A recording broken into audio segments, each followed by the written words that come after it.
Good morning बच्चों, नवीन Rajasthan school की online classes में आपका स्वागत है।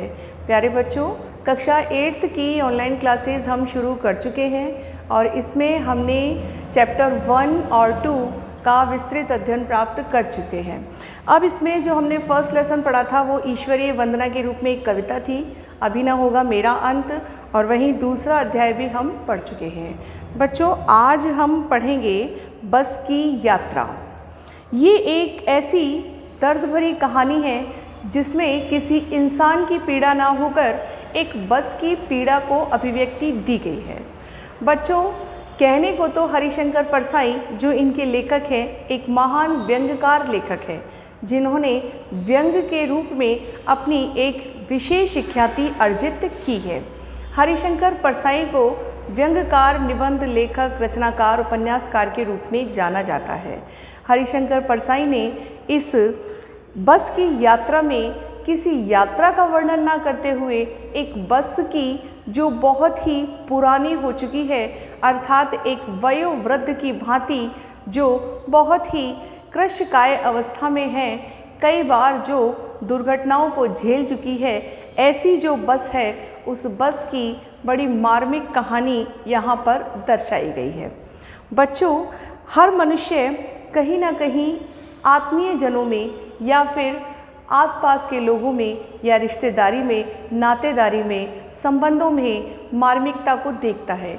उसमें भावनाएं तब उमड़ती हैं जब वो किसी अपने व्यक्ति को या किसी दुखी व्यक्ति को देखता है और उसकी पीड़ा को अनुभव करता है।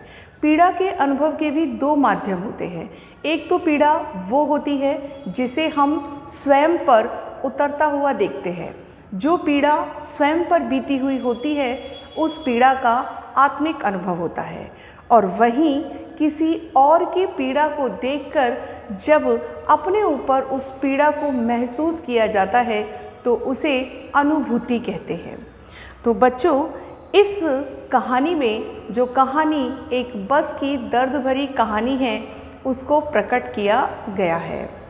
एक बस है जो बहुत पुरानी है और काफ़ी समय से रोड पर, जिस रोड की हालत बड़ी ख़राब है, ऐसी रोड पर चलते चलते उसकी स्थिति चरमरा गई है।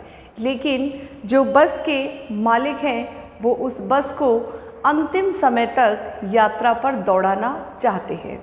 ये एक ऐसी ही बस है जिस बस में लोग सवारी तो करते हैं लेकिन उन्हें ये पता नहीं होता जब वो बस में बैठ जाते हैं कि वो अपने गंतव्य स्थान तक पहुँचेंगे या नहीं पहुँचेंगे। उन्हें हर पल इस बात का एक डर लगा रहता है कि कहीं ऐसा ना हो कि अगले ही पल बस हमें यहीं पर रोक दे। कभी अंदाज़ा होता है कि बस के टायर पंचर ना हो जाएं, कभी लगता है कि बस का स्टीयरिंग ख़राब ना हो जाए, तो कभी लगता है कि बस का इंजन फेल ना हो जाए। और यही अंदेशा और डर लोगों को जो उस बस में यात्रा कर रहे हैं भयभीत बनाए रखता है। लेकिन आखिरकार लेखक को जो उस बस में यात्रा कर रहे थे इस बात की अनुभूति हो ही जाती है कि वो बस जो है उसकी पीड़ा अपनी जगह सही है और बस ने ही अपनी इस पीड़ा को झेलते हुए अनेक यात्रियों को उनके गंतव्य स्थान तक आखिरकार पहुंचाया ही है। तो बच्चों, हम शुरू करते हैं आज की कहानी बस की यात्रा। हम 5 मित्रों ने तय किया कि शाम 4 बजे की बस से चले। पन्ना इसी कंपनी की बस सतना के लिए घंटे भर बाद मिलती है। मतलब पन्ना स्थान से इस कंपनी की, जिस कंपनी की बस की कहानी यहाँ दी गई है, वो लगभग सतना से घंटे भर बाद मिलती है, जो जबलपुर की ट्रेन से मिला देती है। अर्थात जो बस रवाना होती है वो जबलपुर की ट्रेन से उसको पहुंचा देती है। जो भी यात्री पन्ना से रवाना होकर सतना तक के लिए पहुंचना चाहते हैं, लगभग हर घंटे बाद वो बस उनको प्राप्त हो जाती है। सुबह घर पहुंच जाएंगे। हम में से 2 को सुबह काम पर हाजिर होना था, इसलिए वापसी का यही रास्ता अपनाना ज़रूरी था। लोगों ने सलाह दी कि समझदार आदमी इस शाम वाली बस से सफ़र नहीं करते। क्या रास्ते में डाकू मिलते हैं? नहीं, बस डाकिन है। अब देखिए बच्चों, ये एक व्यंग है, एक ऐसी पीड़ा है जिसको शब्दों की अभिव्यक्ति दी गई है। अब यहाँ जो लेखक है, उस लेखक ने इस बस में यात्रा करने वाले लोगों के साथ मिलकर इस कहानी को गढ़ा है। अब कहानी कहाँ से शुरू होती है कि बस में कुछ लोग बैठे हैं, उनमें एक 5 मित्रों का समूह भी है और उन 5 मित्रों के समूह में स्वयं हरिशंकर परसाई यानी लेखक भी मौजूद है। अब वो शाम 4 बजे की बस से चले हैं और पन्ना से सतना के लिए रवाना हुए हैं, जो जबलपुर की ट्रेन से उनको मिला देगी। सुबह घर पहुंच जाएंगे। हम में से कोई 2 को सुबह काम पर हाजिर होना था, इसलिए वापसी का यही रास्ता अपनाना ज़रूरी था। लोगों ने सलाह दी कि समझदार आदमी इस शाम वाली बस से सफ़र नहीं करते। कहने का मतलब ये है कि दिन भर वो बस पन्ना से सतना, सतना से पन्ना, पन्ना से सतना के लिए रवाना होती है। तो यहाँ ये बात कही गई है कि जो लोग समझदार हैं वो दिन भर उस बस की यात्रा को देखते हुए जब शाम को वो बस थक जाती है तो समझदारी का परिचय देते हैं और उस बस से यात्रा नहीं करने में ही अपनी समझदारी समझते हैं। अब ये बात यहाँ क्यों कही गई है? क्योंकि बच्चों, वो बस इतनी पुरानी है कि इतने चक्कर लगाकर शाम तक उसके अंजर पंजर यानी उसके जितनी भी अंदर की मशीनें हैं वो ढीली पड़ जाती हैं और बस इतनी गर्म हो जाती है कि कभी भी वो जवाब दे सकती है। वहाँ उस बस में सफ़र करने वाले लोगों ने इस बात को, उसकी पीड़ा को बहुत गहराई से अनुभव किया है। इसीलिए वे इस बात की सलाह देते थे कि शाम को उस बस से रवाना नहीं होना चाहिए, अन्यथा शरीर में इतनी थकान हो जाएगी, क्योंकि बस जब बहुत धक्के खाते हुए चलेगी तो निश्चित ही उसमें सवारी करने वाले लोग इतने थक जाएंगे कि शायद सुबह तक काम पर जाने की क्षमता उनमें नहीं बचेगी। बच्चों, इसीलिए इसमें यह बात कही गई है कि बस जो है उसकी पीड़ा को यहाँ भावना दी गई है। मतलब हरिशंकर परसाई जो एक व्यंग्यकार हैं, वो ये बताना चाहते हैं कि केवल मनुष्य ही पीड़ा का शिकार नहीं होता है, कोई भी निर्जीव वस्तु भी पीड़ा का शिकार हो सकती है यदि हम उसकी पीड़ा को अनुभव करें तो। यदि पीड़ा का अनुभव हो तभी तो पता लगेगा कि हर वस्तु की एक उम्र होती है और एक उम्र के बाद वो वस्तु अपना शरीर छोड़ देती है, जैसे ही मनुष्य की आत्मा शरीर का साथ छोड़ देती है। अब यहाँ जो मुख्य शब्द हैं उनको ध्यान से देखिए, जैसे कि हाजिर होना, तो मतलब उपस्थिति। ये उर्दू भाषा के जो शब्द हैं उन्हें भी आपको ध्यान रखना है, जैसे कि हाजिर होना।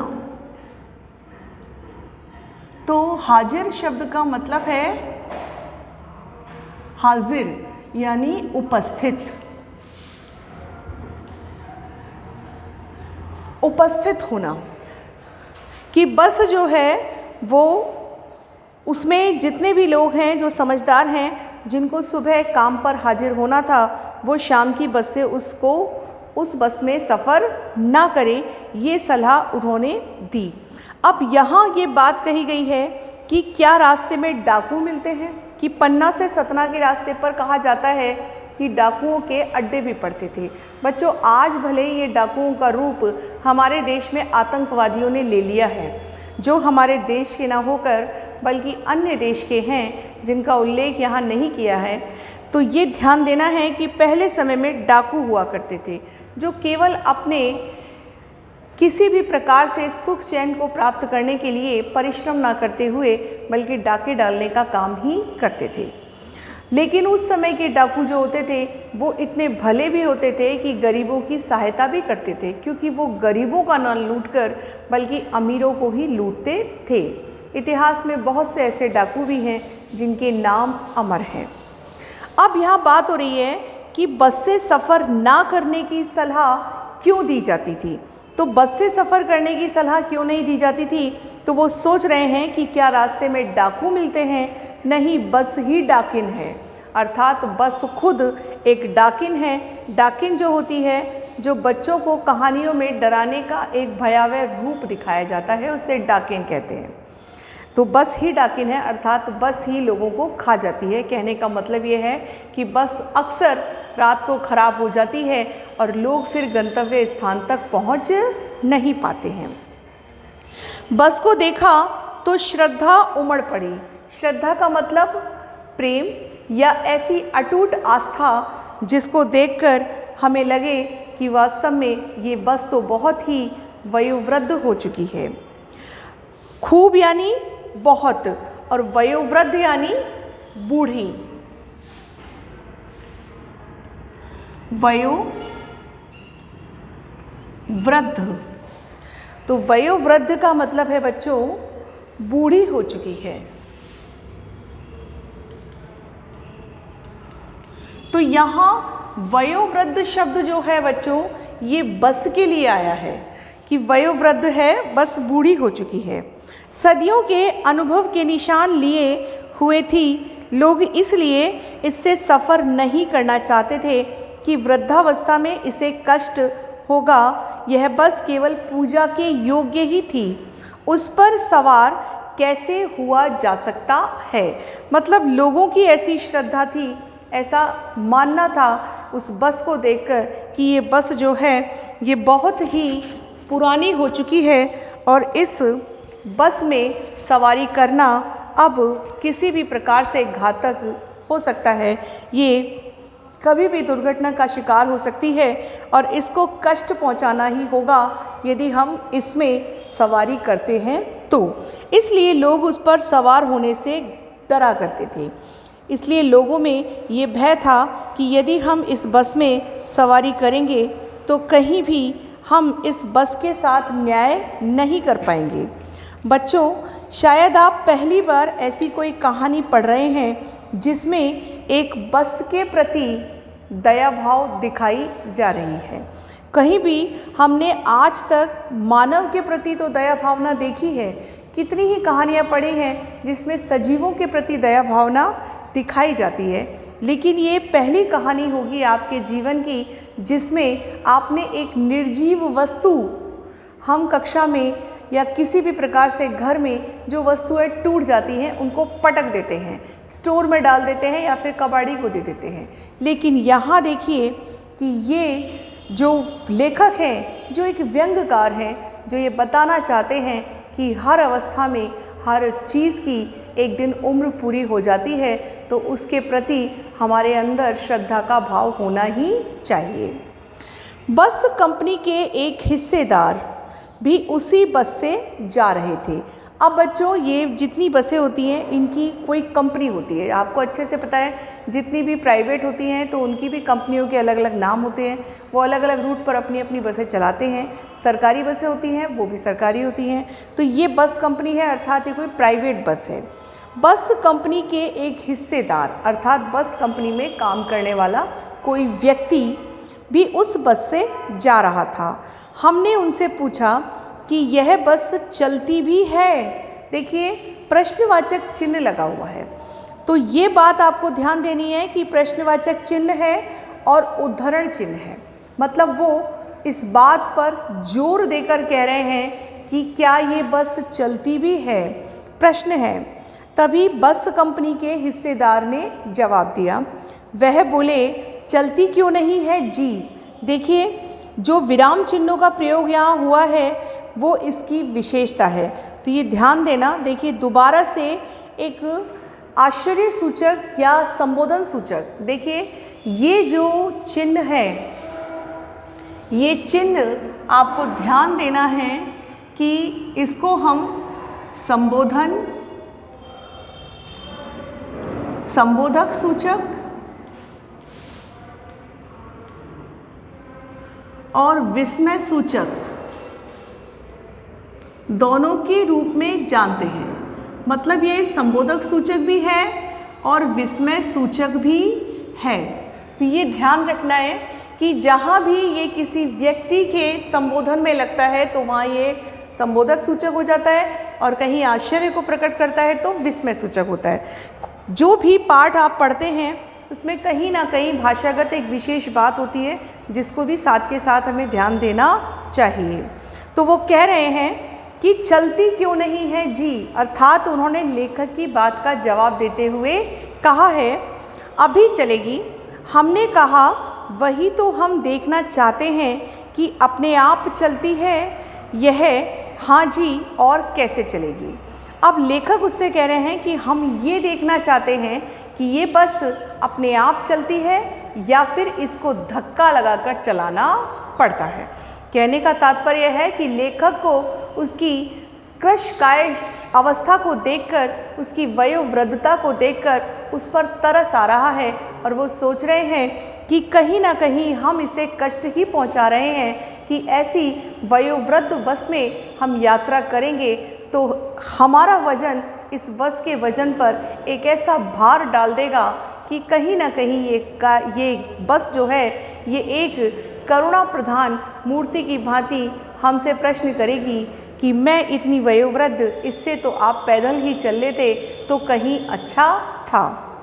तो लेखक को उस बस में सवारी करते हुए कहीं ना कहीं एक पीड़ा का अनुभव हो रहा है, और लेखक के साथ जो मित्र हैं जो उस बस में यात्रा कर रहे हैं उन्हें भी कहीं ना कहीं एक पीड़ा, एक दर्द, एक तकलीफ़ का अनुभव हो रहा है कि हमने इस बस में बैठकर कहीं बहुत बड़ी गलती तो नहीं करती।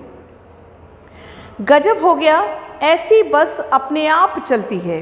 अब लेखक कह रहा है कि गजब हो गया, ऐसी भी बस होती है जो अपने आप चलने लगती है, अर्थात उसमें हमें कोई भी प्रयास नहीं करना पड़ा और बस आगे बढ़ गई। हुआ यूँ बच्चों कि जैसे जैसे बस में सवारी बढ़ने लगी और बैठने लगे लोग, वैसे वैसे बस में वज़न जैसे ही बढ़ा तो बस में एक धक्का लगा और बस आगे की ओर सरक गई, जबकि उस समय बस में कोई ड्राइवर बैठा हुआ नहीं था। तो यहाँ जो लेखक है वो ये कह रहा है कि बस जो है वो अपने आप चलने लगी, ऐसी भी बस हमने देखी, हम आगा पीछा करने लगे। मतलब हुआ ये कि बस में जब वज़न बढ़ा तो बस को फिर आगे पीछे करके रोकने की अवस्था आ गई।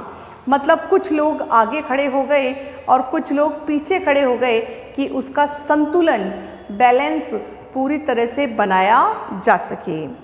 डॉक्टर मित्र ने कहा डरो मत, चलो। अब देखिए यहाँ पर जितने आपके विराम चिन्हों का प्रयोग है उन पर ध्यान देना है कि फिर से लिखा है, देखो डरो मत, उद्धरण चिन्ह लगा है, फिर अल्प विराम लगा हुआ है और फिर विस्मय सूचक लगा हुआ है। बस अनुभवी है। अनुभवी का मतलब है अनुभव प्राप्त, अर्थात उसे बहुत से अभ्यास हैं इन सड़कों पर चलने के, इसलिए डरने की बात नहीं है। बस जो है वो बहुत अनुभवी है। नई नवेली बसों से ज़्यादा विश्वसनीय है। नई नवेली का मतलब है नई दुल्हन।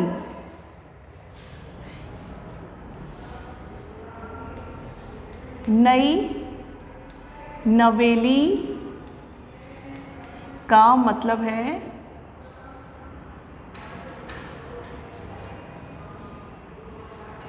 नई दुल्हन।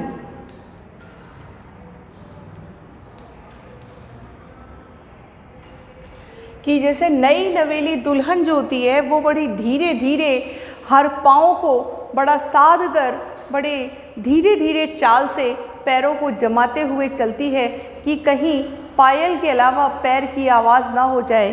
तो ये कह रहे हैं कि नई नवेली बसों से ज़्यादा ये विश्वसनीय है, अर्थात विश्वास के योग्य है। हमें बेटों की तरह प्यार से गोद में लेकर चलेगी। जैसे बेटों को लेकर माँ गोद में चलती है, ठीक उसी प्रकार से बड़े प्यार से ये हमें लेकर आगे बढ़ेगी। ऐसा किसने कहा? वहाँ बैठे हुए कुछ लोगों ने कहा जो अक्सर उस बस से यात्रा किया करते थे। हम बैठ गए। जो छोड़ने आए थे वे इस तरह देख रहे थे जैसे हमें अंतिम विदा दे रहे हों। अब आप देखिए कि लेखक ने यहाँ ऐसी बात लिख दी है जिसको पढ़ने से ये ज्ञात होता है कि जो उन लोगों को छोड़ने आए थे, लेखक और उनके 5 मित्रों को, तो उन्हें ऐसा लग रहा था जैसे इस बस में बिठाकर उन्होंने उन्हें अंतिम विदाई दे दी है। विदाई का मतलब कि शायद अब हमारा मिलना हो या ना हो। मतलब उस बस की स्थिति इतनी खराब थी कि लोगों को ये विश्वास नहीं था कि वापस हम उससे मिल भी पाएंगे या नहीं। इंजन सचमुच, उनकी आँख कह रही थी, आना जाना तो लगा ही रहता है, आया है सो जाएगा। राजा रंक फकीर, आदमी को कूच करने के लिए एक निमित्त चाहिए। निमित्त का मतलब है कारण और रंक का मतलब है भिखारी। रंक का मतलब है भिखारी और कूच का मतलब है आगे बढ़ना और वहीं निमित्त का मतलब है कारण। निमित्त का मतलब है कारण, कूच का मतलब है आगे बढ़ने का संकेत।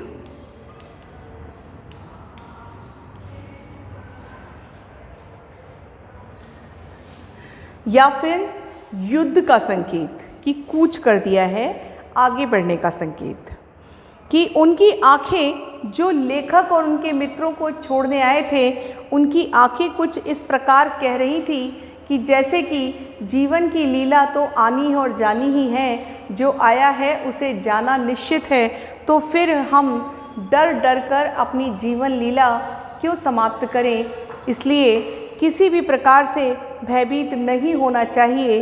केवल इंसान को जाने के लिए एक कारण की आवश्यकता होती है। बस कारण बन जाता है और इंसान कभी भी इस दुनिया से ऊपर चला जाता है। हर इंसान के लिए यहाँ ये बात ऐसा उन बस में बैठने वाले यात्रियों को लग रहा था जो उन्हें छोड़ने आ रहे थे कि निश्चित ही ये लोग हमसे कह रहे हैं कि फिर जाने कब मुलाकात होगी या नहीं होगी। ये जीवन की अंतिम यात्रा आपको मुबारक हो। इंजन सचमुच स्टार्ट हो गया, ऐसा जैसे सारी बस ही इंजन हो गई हो। अब देखिए बच्चों, इंजन ऐसे शुरू हुआ जैसे कि बस स्टार्ट होते ही ऐसा लगा कि इंजन केवल बस के आगे नहीं बज रहा है, बल्कि पूरी बस में इंजन का स्वर सुनाई दे रहा है। ऐसा स्टार्ट हुआ इंजन कि सारी बस इंजन की भांति कांपने लगी। सारी बस में इंजन का स्वर सुनाई देने लगा और हम इंजन के भीतर बैठ गए।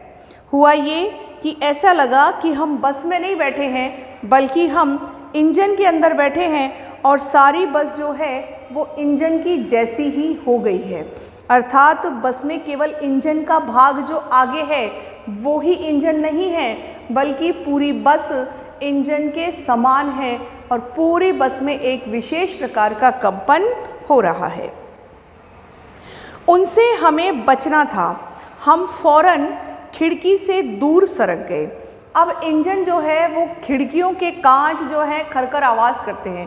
यदि आपने भी कभी ऐसी बस देखी हो जो बड़ी दुर्बल अवस्था में हो, तो उस बस का अनुभव ही आपको याद आ जाएगा। यद्यपि कहानी ना पड़ी हो, लेकिन अनुभव तो होगा कि जब बस में हम ऐसी यात्रा करते हैं तो जैसे ही बस स्टार्ट होती है तो उसके कांच, खिड़कियाँ सब आवाज़ करने लगते हैं। तो यहाँ कहा जा रहा है कि उस इंजन की आवाज़ से बचने के लिए जो खिड़की की तरफ बैठे थे वो सरक सरक कर बस की सीट की तरफ आ गए। हम फौरन खिड़की से दूर सरक गए। इंजन चल रहा था, हमें लग रहा था कि हमारी सीट के नीचे ही इंजन आ गया है। इंजन का स्वर इतना भयंकर था कि लग रहा था जैसे हमारी सीट के नीचे ही जो बस में यात्रा कर रहे थे उनको ऐसा लग रहा था कि कहीं हमारी बस की सीट के नीचे ही इंजन आ गया है। अर्थात उस इंजन का स्वर जो था वो बहुत ही भयानक था। इस तरह से बस सचमुच चल पड़ी। हमें लगा कि यह गांधी जी के असहयोग और सविनय अवज्ञा आंदोलनों के वक्त अवश्य जवान रही होगी। अब बच्चों यहाँ एक बात कही गई है कि गांधी जी ने जो 1930 में सविनय अवज्ञा आंदोलन किया था।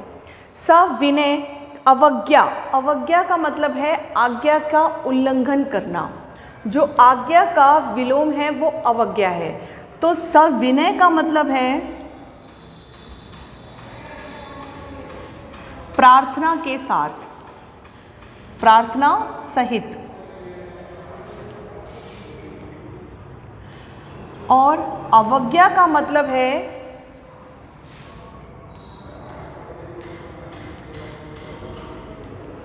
आज्ञा का उल्लंघन, आज्ञा का उल्लंघन मतलब आज्ञा को न मानना। तो सविनय अवज्ञा एक ऐसा आंदोलन था जो गांधी जी द्वारा किया गया था और विनय पूर्वक जिन्होंने अंग्रेज़ों का विरोध किया था। तो ये कहा जा रहा है कि लग रहा है कि वो बस भी शायद ऐसी ही श्रद्धा की पात्र रही थी जिसने गांधी जी के समय से शायद सविनय अवज्ञा आंदोलन में भाग लिया होगा।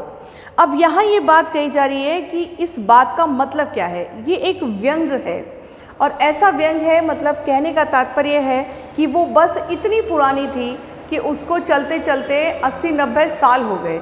बच्चों, आप और हम समझ सकते हैं कोई भी बस इतने साल तक नहीं चलाई जा सकती, लेकिन यहाँ लेखक ने एक व्यंग किया है कि उस बस की अवस्था को देखकर ऐसा लग रहा था जैसे कि वो बस सविनय अवज्ञा आंदोलन से ही चल रही हो। सविनय अवज्ञा आंदोलन के वक्त अवश्य ही वो जवान रही होगी, उसे ट्रेनिंग मिल चुकी थी। अब यहाँ लेखक कह रहा है कि उस आंदोलन के समय निश्चित ही वो बस जवान रही होगी, इसीलिए उसे आज इतना जोश है कि वो अपने इस यात्रा के दौरान किसी भी प्रकार से अपनी वयोवृद्धता यानी अपने उम्र के पूरे हो जाने के बाद भी आज भी उस रास्ते पर अविचल गति से चल रही है। हर हिस्सा दूसरे से सहयोग कर रहा था।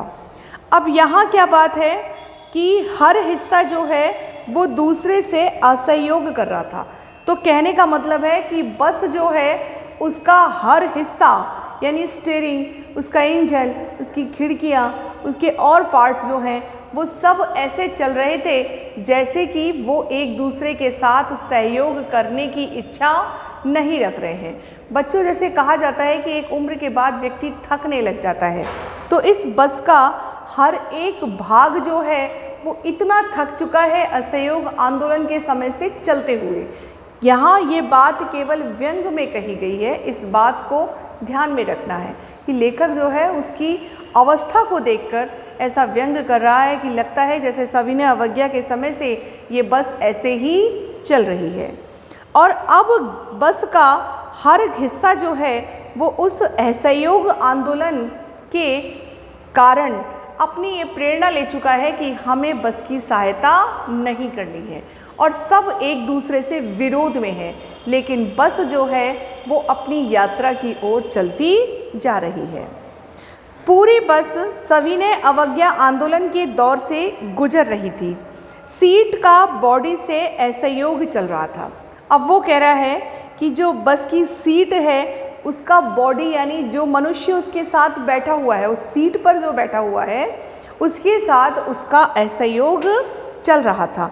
यानी लेखक का यहाँ कहने का तात्पर्य है कि जो बस की सीट पर लोग बैठे थे उन्हें ऐसा लग रहा था कि ये सीट उन्हें बिठाना नहीं चाहती है और वो कह रही है कि मैं इतनी बूढ़ी हूँ, फिर भी तुम मुझ पर बैठे हो, उससे तो खड़े हो जाओ। तो सीट जो है वो मनुष्य की बॉडी से असहयोग कर रही है। कभी लगता सीट बॉडी को छोड़कर आगे निकल गई और कभी लगता कि सीट को छोड़कर बॉडी आगे भागी जा रही है। कभी तो ऐसा लगता कि हम आगे सरक रहे हैं और कभी ऐसा लगता कि सीट आगे सरक रही है। मतलब कोई भी बस में जो अलग अलग भाग थे, सीट थी, खिड़कियां थी, कांच थे, पर्दे थे, स्टीयरिंग थी, इंजन था, उसके जो भाग थे वो सब अस्त व्यस्त हो चुके थे, अव्यवस्थित थे, क्योंकि उस बस को चलते हुए बहुत समय हो चुका था। कभी लगता कि सीट को छोड़कर बॉडी आगे भागी जा रही है। 8-10 मील चलने पर सारे भेदभाव मिट गए। ये समझ में नहीं आता था कि सीट पर हम बैठे हैं या सीट हम पर बैठी है। मतलब लेखक जो है उसको ऐसा लग रहा है कि इस बस में यात्रा करते हुए हम सीट पर बैठे हैं या सीट हम पर बैठी है, ये बात लेखक को समझ में नहीं आ रही थी। तो बच्चों, इस कहानी में उस दयनीय अवस्था की जो बस है उसका चित्रण किया गया है और लेखक इस कहानी में एक ऐसी मार्मिक अभिव्यक्ति कर रहा है जिसको पढ़कर यद्यपि हमें अचंभा हो रहा होगा कि एक लेखक एक बस की पीड़ा को भी अभिव्यक्त कर सकता है।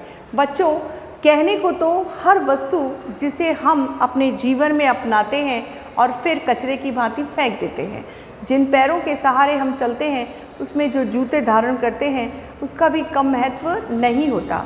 हर चीज़ का अपना महत्व होता है और हर चीज़ एक समय के बाद पुरानी हो जाती है। तो वही चीज़ जो पुरानी हो गई है उसके प्रति हमारा भाव वही होना चाहिए जैसे घर के बड़े बुज़ुर्गों के प्रति हमारा होता है। श्रद्धा से नतमस्तक होना, जैसा हरिशंकर परसाई ने यहाँ दिखाया कि हमारे देश में ऐसी अवस्थाओं में बसें चल रही हैं।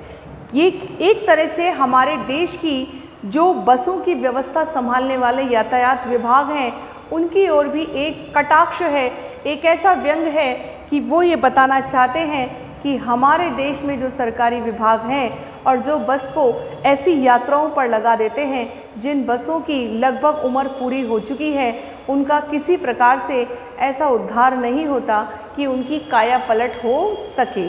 और ऐसी बसों को वो इस तरह से यात्राओं पे लगाते हैं जैसे कि वो अभी भी अपने जीवन की लंबी यात्रा से गुजर सकती हैं। सड़क की हालत इतनी ख़राब है कि ऐसी सड़कों पर चलते चलते बेचारी बसों की हालत अपने आप ही ख़राब हो जाती है। तो इस तरह से इन्होंने एक बस की यात्रा में एक ऐसी यात्रा का सुंदर चित्रण किया है जो यात्रा ये बताती है कि जीवन में हमें चाहे सजीव वस्तु हो चाहे निर्जीव वस्तु हो, प्रत्येक के प्रति श्रद्धा का भाव रखना ही चाहिए, क्योंकि हर वस्तु एक समय के बाद जब उम्र पूरी हो जाती है तो उसे अपने जीवन लीला समाप्त करने का पूर्ण अधिकार होता है। तो यहाँ बस के प्रति भी जो व्यक्ति ने, एक लेखक ने श्रद्धा प्रकट की है वो अपनी जगह बड़ी ही करुणाजनक है। अब आगे चलते हैं कि एकाएक बस रुक गई। अब अचानक क्या हुआ कि बस रुक जाती है। मालूम हुआ कि पेट्रोल की टंकी में छेद हो गया। अचानक लेखक को ऐसा ज्ञात हुआ कि जो पेट्रोल की टंकी है उसमें छेद हो गया है। अब बस जब रुकी तो हंगामा हुआ। अब जो बस का हिस्सेदार है, जो बस में बैठा हुआ है, उसको ये बात अच्छे से पता है कि बस जो है उसमें पेट्रोल की टंकी में छेद हो गया है और वो हिस्सेदार शायद इसीलिए बस में यात्रा करता होगा जिससे कि जो भी बात उसमें घटित हो तुरंत ही वो अपनी बुद्धि विवेक से उस बस को कंट्रोल में यानी नियंत्रण में ले ले। ड्राइवर ने बाल्टी में पेट्रोल निकालकर उसे बगल में रखा और नली डालकर इंजन में भेजने लगा। ड्राइवर ने क्या किया कि बाल्टी में पेट्रोल निकाल लिया, उसे बगल में रख लिया और नली डालकर इंजन में भेजने लगा। अब मैं उम्मीद कर रहा था कि थोड़ी देर बाद बस कंपनी के हिस्सेदार इंजन को निकालकर गोद में रख लेंगे और उसे नली से पेट्रोल पिलाएंगे, जैसे एक माँ बच्चे के मुंह में दूध की शीशी लगा देती है। ऐसा उस लेखक को अंदाज़ा हुआ कि लगता है कि अब शायद ये ऐसा ही करने वाले हैं कि ये क्या करेंगे कि तुरंत ही जैसे एक बच्चा को उसकी माँ शीशी से दूध पिलाती है, वैसे ये नली से इस बस के इंजन में पेट्रोल डालेंगे और तब ये धीरे धीरे बस जो है एक बच्चे के समान उत्साहित होकर और फिर आगे बढ़ने का प्रयास करेगी। तो बच्चों, कहानी में जो बस की यात्रा में पहला झटका था वो आ चुका है।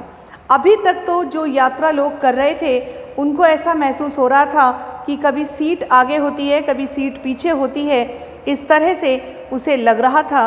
और अब जाकर उसे कहीं ना कहीं ऐसा प्रकट हुआ कि बस की यात्रा जो है वो लेखक के लिए बड़ी ही कष्टदायक हो गई है। बस में यात्रा करने वाले लोग जो हैं उनको कहीं ऐसा अनुभव हो रहा है कि वो अपने गंतव्य स्थान तक सही समय पर पहुंच भी पाएंगे या नहीं पहुंच पाएंगे। भयभीत तो सभी हैं, लेकिन शुरू में ही कह दिया गया कि जो लोग उस बस की सवारियों को वहां तक छोड़ने आए थे तो बस की अवस्था को देखकर उन्हें ऐसा लगा था कि शायद वो अपने उन अंतिम मित्रों से अंतिम बार ही मिल रहे हैं। मतलब उन्हें ऐसा लग रहा था कि शायद वो अपने इन अन्यतम मित्रों से अब पुनः मिल नहीं पाएंगे, क्योंकि बस की अवस्था ऐसी थी कि शायद वो उसके जीवन की अंतिम यात्रा ही बन जाए। बस की रफ्तार अब 15-20 मील हो गई थी। अब जो बस है वो 15-20 मील की रफ्तार से चल रही थी। मुझे उसके किसी हिस्से पर भरोसा नहीं था। अब ये जो लेखक है उसे उसके किसी भी हिस्से पर भरोसा नहीं है, क्योंकि उसे लग रहा है कि बस की ऐसी दयनीय अवस्था को देखकर किसी भी समय बस रुक सकती है। तो बच्चों, हमने इस कहानी में पढ़ा कि बस का इंजन जहां रुक गया और अचानक ही बस के ड्राइवर ने पेट्रोल निकालने के लिए एक बाल्टी लगा दी और बाल्टी में पेट्रोल इकट्ठा करके फिर एक नली के माध्यम से इंजन में धीरे धीरे पेट्रोल इस प्रकार से डाला गया जैसे कि एक माँ बोतल से यानी शीशी से जिसमें एक निप्पल लगा होता है उससे वो धीरे धीरे अपने बच्चे को दूध पिलाती है। ठीक उसी प्रकार से एक माँ की भांति वो ड्राइवर भी इंजन में पेट्रोल डाल रहा है। तो यहाँ इस कहानी की जो बस की मार्मिक दशा है उसका सुंदर चित्रण किया गया है। यद्यपि हरिशंकर परसाई एक व्यंग्यकार, निबंधकार, लेखक और उपन्यासकार के रूप में जाने जाते हैं, इस बस की यात्रा में उन्होंने हमारे देश की यातायात व्यवस्था और बसों की दयनीय अवस्था की ओर संकेत किया है। तो बच्चों, आज आपने जहाँ तक पढ़ा है उससे संबंधित 2 गृहकार्य के प्रश्न आप नोट कीजिए कि लेखक और उसके मित्र बस की यात्रा से कहाँ जा रहे थे। लेखक और उसके मित्र बस की यात्रा से कहाँ जा रहे थे और क्यों जा रहे थे। दूसरा प्रश्न है कि लेखक ने बस को देखते ही उसके प्रति श्रद्धा का भाव क्यों प्रकट किया। लेखक ने बस को देखते ही उसके प्रति श्रद्धा का भाव क्यों प्रकट किया। अब ये दोनों प्रश्न जो हैं ये हम इसमें बहुत अच्छे से पढ़ चुके हैं कि बस की इतनी दयनीय अवस्था थी, वो इतनी वयोवृद्ध लग रही थी, इतनी टूटी फूटी थी, खिड़की के कांच टूटे हुए थे, उनकी सीटें आगे पीछे हो रही थी, इंजन जो था बहुत ज़ोर से आवाज़ कर रहा था। ऐसी अवस्था को देखकर लेखक को उस बस के प्रति श्रद्धा का भाव हुआ। और पहले प्रश्न का उत्तर तो चैप्टर के स्टार्ट में ही है कि वो पन्ना से सतना अपने व्यवसाय के सिलसिले में जा रहे थे। तो बच्चों, आपको ये दोनों प्रश्न अपनी कॉपी में करने हैं। उम्मीद है आपने पहले का गृह कार्य भी पूरा कर लिया होगा। अब इस कहानी को हम अगले लेक्चर में पूरा कर लेंगे। धन्यवाद।